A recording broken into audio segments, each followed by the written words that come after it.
रसूलुल्लाह सल्लल्लाहु अलैहि वसल्लम में एक मरतबा एक मजलिस में तशरीफ़ फरमा थे। एक आदमी दौड़ता हुआ आया और कहने लग गया, या इब्न ज़बीहैन, या इब्न ज़बीहैन, ए दो ज़बीहों के बेटे, या दो ज़बीहों के बेटे। रसूलुल्लाह सल्लल्लाहु अलैहि वसल्लम ने फरमाया कि जी हाँ, मैं दो ज़बीहों का बेटा हूँ, मैं दो ज़बीहों का बेटा हूँ। एक ज़बी हज़रत इस्माइल बिन इब्राहीम अलैहिस्सलाम और दूसरे ज़बी हज़रत अब्दुल्लाह बिन अब्दुल मुत्तलिब। हज़रत इब्राहीम अलैहिस्सलाम एक मरतबा अपने बेटे इस्माइल अलैहिस्सलाम के पास गए और जाकर फरमाया कि ए बेटे, कि मैंने ख्वाब देखा है कि इन्नी अरा फिल मनामी अन्नी अज़बहु का फंजुर माज़ा तरा, कि मैंने ख्वाब देखा है, ख्वाब में अल्लाह ने मुझे ये हुक्म दिया है कि मैं अपने बेटे को ज़िबा कर रहा हूँ। अब ए बेटे बताइए आपकी इस बारे में क्या राय है? तो हज़रत इस्माइल अलैहिस्सलाम ने फरमाया कि ए अब्बा जान, जो आपका दिल करे आप कर दीजिए। अब बेटा भी नेक था, उन्होंने फरमाया अब्बा जान जिस तरह आपका हुक्म है आप उस तरह कर दीजिए। तो हज़रत इब्राहीम अलैहिस्सलाम ने अल्लाह के हुक्म से हज़रत इस्माइल अलैहिस्सलाम को ज़िबा करने का इरादा फरमा लिया। फिर शैतान ने हज़रत इस्माइल अलैहिस्सलाम को भी वसवसे डालने की कोशिश की। हज़रत हाजरा अलैहिस्सलाम जो हज़रत इस्माइल अलैहिस्सलाम की वालिदा थी, उनको भी वसवसे डालने की कोशिश की कि किसी तरीके से ये मना कर दे, लेकिन उन्होंने मना नहीं किया। जब शैतान का इधर दौना चल सका तो वो फिर हज़रत इब्राहीम अलैहिस्सलाम के पास गया और उनको वसवसे डालने की कोशिश कर रहा। जब हज़रत इब्राहीम अलैहिस्सलाम को पता चल गया कि ये शैतान जो है जो वसवसे डाल रहा है, तो उन्होंने फिर 3 जगह पर कंकरियाँ मारी, जिसको आज भी जमरातुस सलासा के नाम से याद किया जाता है। और आज भी हज़रत इब्राहीम अलैहिस्सलाम की याद में हज के दिनों में, हज के अय्याम में कंकरियाँ मारी जाती हैं। जब शैतान यहाँ से भी कामयाब ना हुआ, तो फिर हज़रत इब्राहीम अलैहिस्सलाम ने हज़रत इस्माइल अलैहिस्सलाम को ज़िबा करना फरमा दिया। अब ज़िबा करने के लिए जब उनको लिटाया, ऊपर से तलवार चलाना शुरू की, तलवार चल ही नहीं रही थी। वो बड़े परेशान, तलवार थे भी तेज़। जब उन्होंने उस तलवार को एक पत्थर पर मारा, पत्थर के 2 टुकड़े हो गए, लेकिन वो तलवार जब वो हज़रत इस्माइल अलैहिस्सलाम की गर्दन पर चलाते थे, वो तलवार नहीं चलती थी। तो अल्लाह ने फिर फरमाया कि क़द सद्दक़्त रुया, ए इब्राहीम आप अपने ख्वाब में सच्चे थे, कि आपने अपने ख्वाब को सच्चा कर दिखाया। तो अल्लाह रब्बुल इज़्ज़त ने फिर हज़रत इस्माइल अलैहिस्सलाम की जगह एक दुम्बे को भेज दिया। फिर हज़रत इब्राहीम अलैहिस्सलाम ने उस दुम्बे की कुर्बानी की, हज़रत इस्माइल अलैहिस्सलाम की जगह उस दुम्बे को ज़िबा फरमाया। तो इसी वजह से रसूलुल्लाह सल्लल्लाहु अलैहि वसल्लम ने फरमाया कि पहले जो ज़बी जो है हज़रत इस्माइल अलैहिस्सलाम, क्योंकि हज़रत रसूलुल्लाह सल्लल्लाहु अलैहि वसल्लम उन्हीं के औलाद में से थे, उन्हीं की नस्ल में से थे, तो रसूलुल्लाह सल्लल्लाहु अलैहि वसल्लम ने फरमाया कि मैं उनका बेटा हूँ।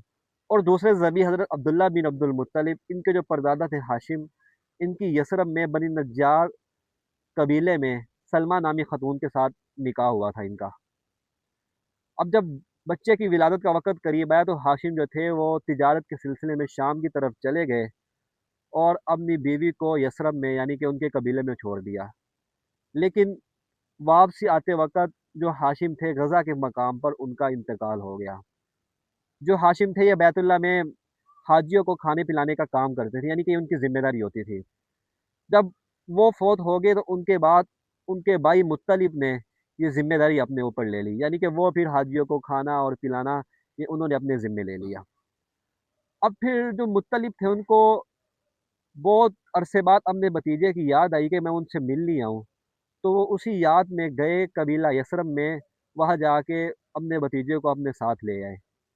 अब जब वो अपने साथ मक्का मुकरमा लेकर आ रहे थे, सवारी पर बैठे हुए थे, तो लोगों ने ये समझा कि मुत्तलिब का गुलाम आ गया है। तो उन्होंने कहने लगे अब्दुल मुत्तलिब आ गया, मुत्तलिब का गुलाम यानी कि अब्दुल मुत्तलिब आ गया। तो इसी वजह से कि रसूलुल्लाह सल्लल्लाहु अलैहि वसल्लम के जो दादा थे उनका नाम अब्दुल मुत्तलिब पड़ गया।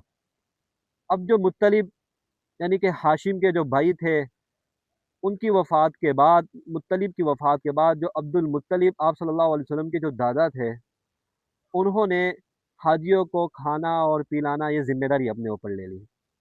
तो उस वक़्त जो कबीला जिरहम के लोग थे, उन्होंने जो ज़मज़म का कुआँ था उसको बंद कर दिया था और उसका नाम और निशान भी मिटा दिया था। एक बार अब्दुल मुत्तलिब लेटे हुए थे, उनको आवाज़ आई कि फुला जगह पर जो है ना वो ज़मज़म का कुआँ है, उसको जाकर खोदो, वहाँ से पानी निकल आएगा। तो फिर उन्होंने पूछा कि मुझे पता कैसे चलेगा कि वो जगह कौन-सी है? तो आवाज़ आई कि आप जब फुला जगह पर जाओगे ना, वहाँ पर एक परिंदा जो है वो चोंच मार रहा होगा, तो उस जगह पर ज़मज़म का कुआँ होगा, आप उधर जाके खोदना, तो वहाँ से ज़मज़म का पानी जो है वो दोबारा निकल आएगा। अब जब उन्होंने अब्दुल मुत्तलिब ने ये बात قریش میں آ کے لوگوں کو بتائی کہ اس طرح مجھے پتہ چلا ہے کہ فلاں جگہ پر جو ہے وہ زمزم کا کنواں ہے، صبح ہم جا کر اس کنویں کو کھودیں گے۔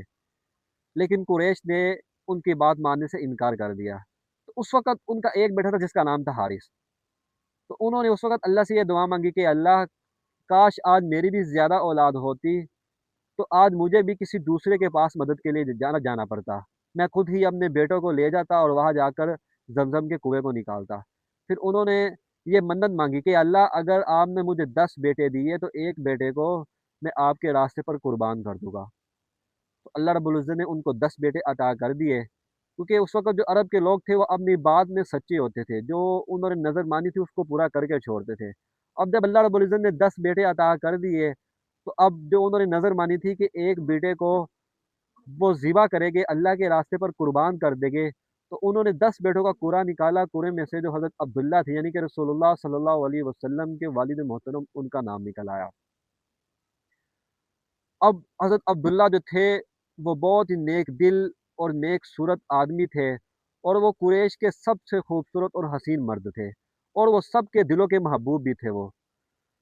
تو جب ان کا نام نکلا تو وہ حضرت جو عبد المطلب تھے وہ خود بھی پریشان ہو گئے کہ اب میں ان کو کیسے ذبح کروں، کیونکہ یہ تو میرے محبوب ہے سب سے، اور جو قریش کے لوگ تھے وہ بھی ان سے بہت محبت کرتے تھے۔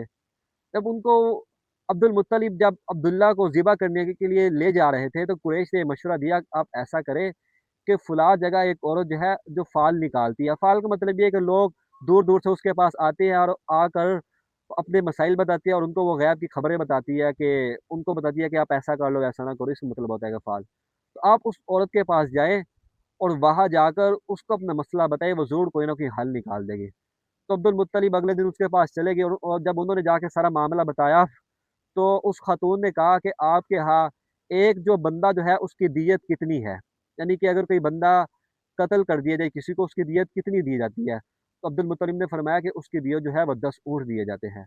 تو پھر اس عورت نے مشورہ دیا کہ آپ ایسا کریں کہ ایک جگہ جو ہے وہ 10 اونٹ رکھ لیں اور ایک جگہ قرعہ نکالیں، اگر قرعے میں عبداللہ کا نام نکل آیا تو آپ اس کی جگہ 10 اونٹوں کو صدقہ کر دیں۔ جب انہوں نے آ کر اسی طرح ہی کیا تو اس طرح پھر آ کر یہ ہوا کہ 10 مرتبہ عبداللہ کا نام نکل آیا، تو 10 مرتبہ انہوں نے 100 اونٹ جو تھے وہ ان کو اللہ کے راہ پر قربان کرنے کا ارادہ کر لیا۔ اب جب 11ویں مرتبہ انہوں نے نام نکالا تو 11ویں مرتبہ قرعے میں ان اونٹوں کا نام ہی نکلا۔ تو اس طرح کر کر جو حضرت عبداللہ تھے ان کی جگہ پر 100 اونٹوں کو ذبح کیا گیا اور وہ ذبح ہونے سے بچ گئے۔ تو رسول اللہ صلی اللہ علیہ وسلم نے اس اعتبار سے فرمایا کہ میں 2 ذبیحوں کا بیٹا ہوں، یعنی کہ حضرت اسماعیل علیہ السلام کو بھی اللہ کے حکم سے ذبح کرنے کا ارادہ فرمایا تھا حضرت ابراہیم علیہ السلام نے، لیکن اللہ کو منظور نہیں تھا، تو اللہ نے ان کے بدلے میں ایک دمبا بھیج دیا جو ان کے بدلے میں اس کو ذبح کیا گیا۔ اس طرح حضرت عبداللہ بن عبد المطلب یعنی کہ جو رسول اللہ صلی اللہ علیہ وسلم کے والد تھے ان کو بھی ذبح کرنے کا ارادہ فرمایا، ان کو بھی ذبح کرنے کا ارادہ فرمایا، لیکن اللہ کو منظور نہیں تھا، تو ان کے مقابلے میں 100 اونٹوں کو ذبح کیا گیا۔ تو اس اعتبار سے رسول اللہ صلی اللہ علیہ وسلم نے فرمایا کہ میں 2 ذبیحوں کا بیٹا ہوں۔